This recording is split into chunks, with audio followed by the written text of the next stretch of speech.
We will be in the reading a little later. We'll be in the book of Genesis first. And so you can go ahead and go to Genesis 1 or you can go to Genesis 8. Either one of those will work because we're going to go through them in rapid succession. Mail Out Week, cosmological arguments for the existence of God. Divine creation cosmically or an accident? Do the things that go on in our heavens, are they controlled? Were they put there by a divine being with divine design so that they function properly? Or were they the case of an accident? Were they the case of an explosion? Did they slowly develop into those things totally independent of an outside source? This picture is of the super blue moon that we just had earlier this week, and this is right outside the Roman Colosseum. Here is another picture of it. So the question, cosmic coincidence or divine design, was the one that came out in the mail out. I encourage you to read it. I'm not going to really touch on those arguments because they were so well presented. We're going to look at some others. We're going to start, though, with this super blue moon, August 19th. So Monday was actually the peak of it. It's called a sturgeon super blue moon. The sturgeon comes from the American Indians. It is a celestial occurrence that involves multiple cosmic events that have to fall in line to produce it.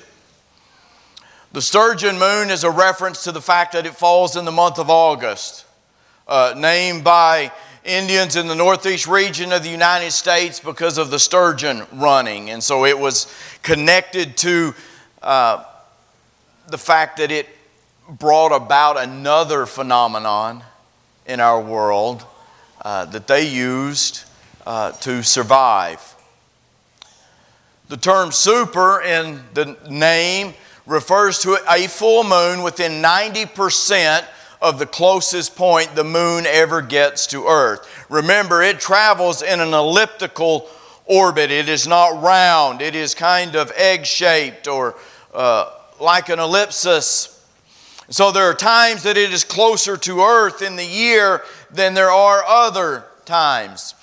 And so this has to be within 90% of that closest point, and it makes it appear much larger to the human eye when it really, especially, is coming up and when it is setting.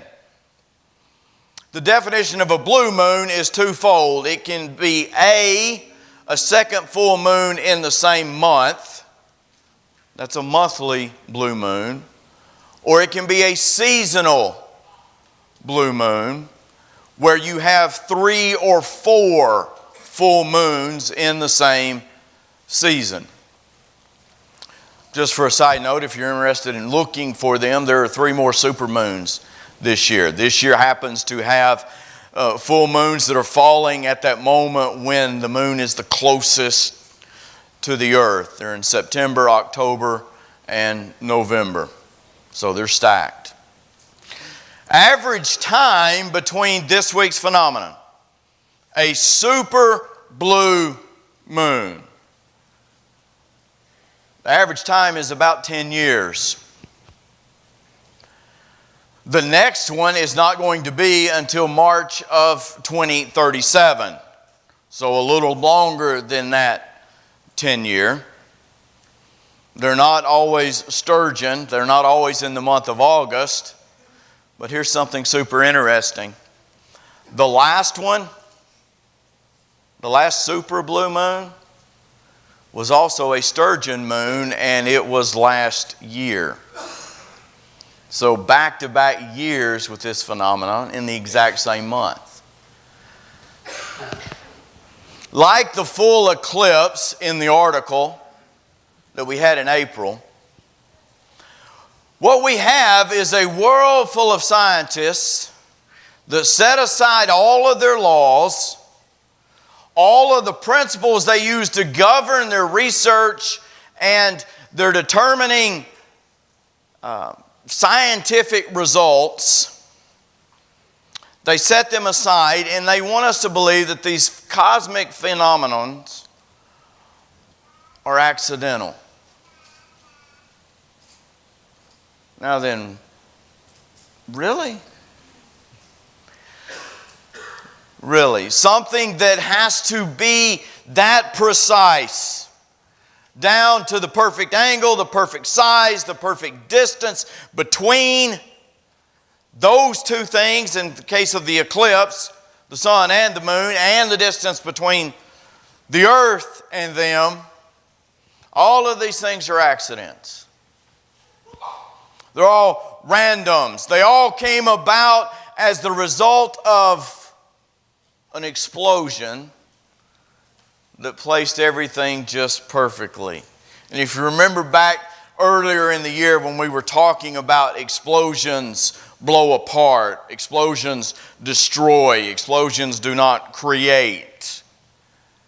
And yet the belief being pushed at our children in our schools, being pushed on our televisions, on our radios, is that something went bang, everything flew apart, and it landed exactly like we needed it to be. So that the tilt of the Earth's axis keeps us alive. We don't freeze to death. We don't melt. That the rate at which we spin on our axis and the rate at which we rotate is perfect for gravity. We don't fly off. All accident. Or is it more plausible that there is someone in charge? That design requires a designer, that a computer requires somebody to build it, that a watch requires someone to build it, that design, and the more intricate the design, the more intricate the designer's ability. Someone who can, I don't know, maybe speak everything into existence. Genesis chapter 1. In the beginning, God created the heavens and the earth. He speaks into the darkness and light comes into existence. He speaks into the light and it separates itself. He speaks and the waters come about and they separate themselves. Is it possible that there is a designer behind it all who had the power to bring it into existence in a 6-day period simply by the sound of His voice, and then continue to maintain it in an orderly fashion? Which one makes more sense? Accident or design? When we walk through our world, we do not see brand new cars as accidents. We do not see supercomputers as accidents. We do not see AI as an accident. We see design involved. And then we go and look at something that is much more intricate and are asked to believe that that's an accident. Side note, AI, instead of focusing so much on artificial intelligence in our world, maybe we should focus on human intelligence. It might fix some of our problems. Is it possible, more plausible, that someone is in charge who can set the seasons in motion and control them? Genesis chapter 8 and verse 22, as Noah comes off the ark and our world has been remade in a sense, no longer watered by a mist, no longer a vault around the earth that controls the temperature worldwide. Seasons are formed. They're going to come, they're going to go. The earth is going to go through its cycles. And God says concerning that, while the earth remains, seed time and harvest, cold and heat, summer and winter, day and night, shall not cease. So he said things have changed, but now that they've changed, they're going to be like this forever until the end of time. I'm going to continue to let this world roll from spring to summer to fall to winter, and then it's going to start right back over. And the sun's going to stay and do its job where it's supposed to, and the moon's going to do its job where it's supposed to, and the earth's going to do her job where it's supposed to. Which one's more plausible? Is it more plausible that there's someone in charge, someone who can set a sign in the sky that exists to tell us that He's going to keep that promise? Genesis chapter 9 and verse 13. No, I'm going to make a promise to you. I'm going to make a covenant with you and with the rest of this world. I'll never again destroy the earth with water. And here's my sign. And He puts that rainbow in the sky.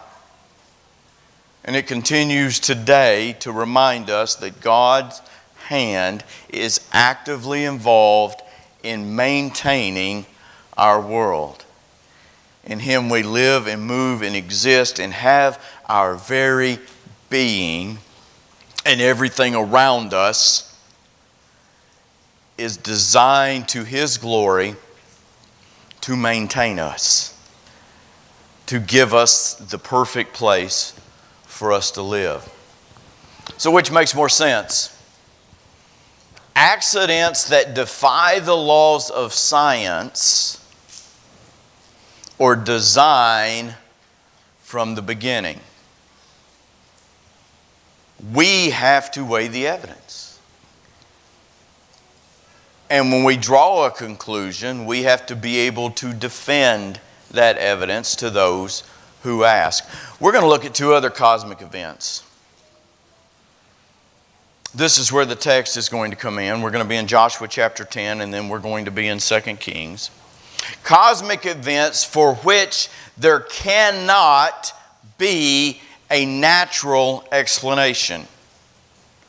There has to be something bigger going on. In Joshua chapter 10, Joshua and the Israelites have what? They have begun the conquest. They have taken Jericho. They have tried to take Ai, did not do so successfully because of a lack of faith. Were rebuffed, and then went back and conquered Ai. As news spreads, as they conquer cities, and the people of Canaan and the surrounding areas realize that God is in control of this army. They even use wording like that your Lord, the Lord your God, has given you this land. The Gibeonites know they are on the list. They're going to fall. And so they trick Joshua into an alliance. Joshua figures it out. Joshua calls them on it. Joshua enslaves them. But he has made an alliance with them. So when the time comes, Israel's riders, Israel's soldiers march to their rescue. Here's what happens. It's a big time battle. The other kings figure out Joshua and them are serious. They're conquering the land. Now the Gibeonites, which is a mighty city it's described as, has allied itself with Israel. And so 5 kings band together to destroy Gibeon. And they come to attack. The Gibeonites send emissary back to Joshua. Please, do not forget us. You made an alliance with us. Rescue us. And so in chapter 10, Joshua is desiring to accomplish all of this in one day.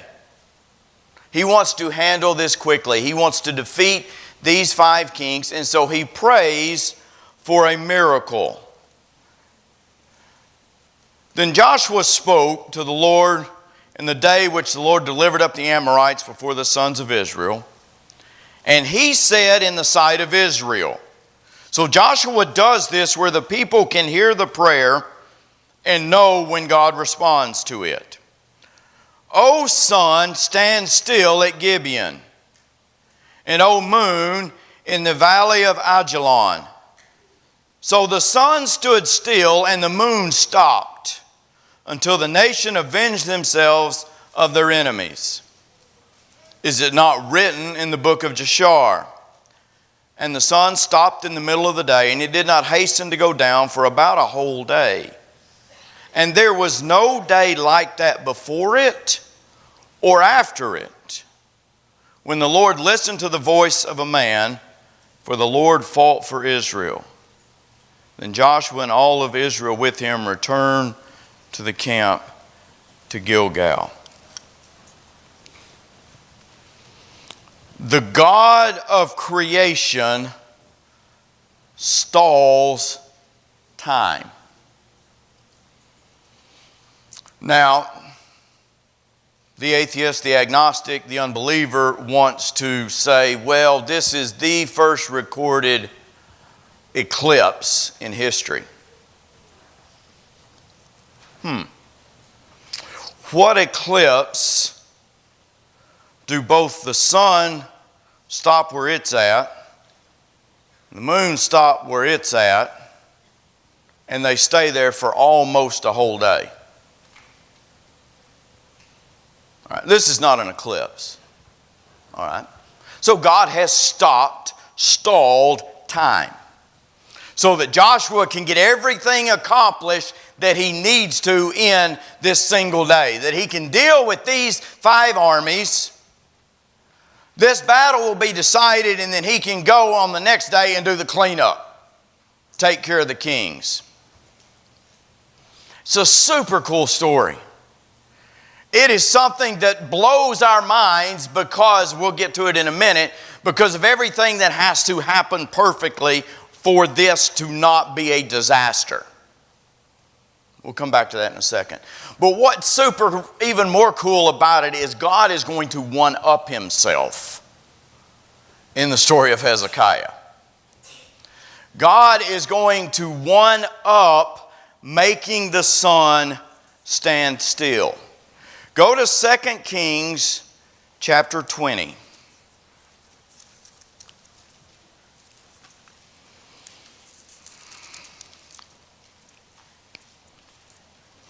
In Judah's history, remember, divided kingdom, Judah and Israel are separated. Israel never has a good king. Judah has a few. Of those few, Hezekiah is one of them. This is as good a king as Israel can have. As Judah can have. But he gets sick. And Isaiah the prophet, one of the big names, comes to see him. And prophets, if you watch Isaiah, Elijah, Nathan when he comes today, a lot of times they're not coming with good news. Hezekiah, you're a good man, but you're about to croak. All right, time's up. You're going to die. And then Hezekiah does something beautiful. It says he turns his face to the wall. Think of it as Daniel going up to his window to pray. Think of it as Jesus going into the wilderness after sending away the crowds and the disciples to pray. When you turn and face the wall, you have in a sense gone into your inner closet, and it is just you and God. Totally interrupted, uninterrupted. And he says, God, look, I'm begging you for mercy. I've done everything I can to please you. Would you please come to my rescue? And the text says, before Isaiah got out of the courtyard, Isaiah has left and he is headed home. God interrupts him and says, go back. I'm going to answer this prayer in the way that Hezekiah wants me to answer it. I'm going to save his life. And so the miracle is performed, but then it says Hezekiah asks for a sign. Probably what's happened is the cure has been applied, but he doesn't know yet. The healing process is not over with. So I want a sign. What is the sign that in 3 days I'm going to walk out of here and get to go back to the house of God? So Isaiah said, all right, much like Gideon is given an opportunity for a sign, Isaiah says, God says it's up to you. Do you want time to go forward? 10 clicks on the sundial or on the shadow dial or down the steps? Or do you want it to go backwards? Hezekiah's a sharp guy. He said, it's no big deal for the sun to keep progressing the direction it's going. I want God to back it up. And so the sun goes backwards. And that's the terminology we use because we see sun setting, sun rising, that kind of thing, even though it's us that's doing the moving. Goes back 10 clicks. Now then, here's where God one-ups himself. The earth spins on its axis as a speed of what? We're doing this on the axis as what? Science teachers, 1,000 miles an hour. While we're doing this at 1,000 miles an hour, what else are we doing? We're going around the sun at 67,000 miles an hour. So whether you're talking about Joshua or you're talking about Hezekiah, both those things have to come to a halt for time to stop, for time to back up, if we're the ones in control. What kept us from flying off when the earth stopped in Joshua chapter 10? What kept every building from falling off of its foundation?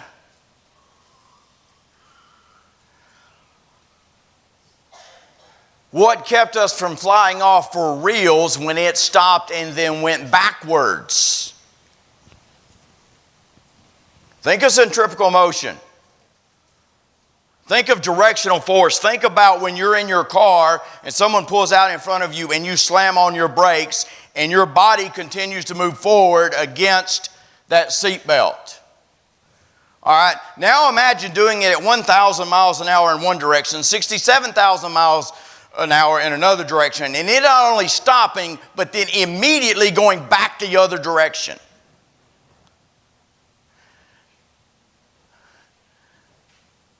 The unbeliever says, no way.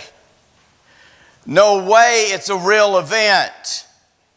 It's figurative. It didn't really happen. We have an eyewitness in Hezekiah's event. The eyewitness is Isaiah, quoted by Jesus over and over and over as the real deal, as a real prophet, as an eyewitness to these events. Now then, as for Jesus, look, we have to stack evidence sometimes, not for us, but for the world. Listen to a Jew who was not a believer, but he was almost a contemporary.